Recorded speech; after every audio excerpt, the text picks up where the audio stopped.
बंदर अपने बाप के लिए खाने की तलाश में जंगल में घूम रहा था। तभी उसे नदी किनारे कुछ मगरमच्छ दिखाई देते हैं। मगरमच्छ रोज गांव के जानवरों को खा जाते थे।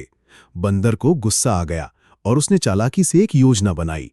वो केले के अंदर तेज धार वाले कांच के टुकड़े भर देता है और मगरमच्छों के सामने फेंकता है। मगरमच्छ लालच में आकर केले खा लेते हैं और उनके मुंह कट जाते हैं।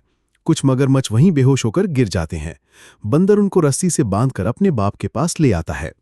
उसका बाप कहता है, बेटा, दूसरों को दुख देना ठीक नहीं है। हमें इनके दांतों से औजार बनाकर खेती करनी चाहिए। बंदर अपने बाप की बात मान लेता है और मगरमच्छों के दांत निकालकर उनसे औजार बना देता है।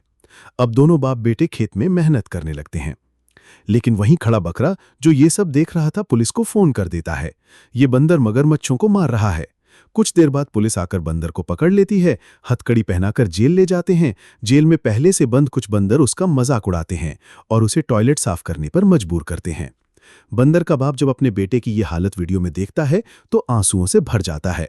वो सोचता है कि अब अपने बेटे को बचाने का समय आ गया है। बंदर का बाप एक पुराना डमरू निकालता है और उसे बचाना शुरू कर देता है। जैसे ही डमरू बजता है, पूरे जंगल के बंदर इकट्ठा हो जाते हैं। सारे बंदर मिलकर पुलिस स्टेशन पर धावा बोल देते हैं। पुलिस वाले डर जाते हैं और बंदर को छोड़ना पड़ता है। लेकिन इस बार बंदर अपने बाप से वादा करता है, अब मैं किसी को नुकसान नहीं पहुंचाऊंगा, बल्कि अपने मगरमच्छ के औजारों से खेती करूंगा और सबको अनाज खिलाऊंगा। अंत में बाप और बेटा खेत में मेहनत करते हैं। बकरा भी डरकर उनकी मदद करने लगता है। बंदर का बच्चा, बंदर और बकरी तीनों रोने लगे, क्योंकि किसी ने इस प्यारी कहानी को लाइक और सब्सक्राइब नहीं किया।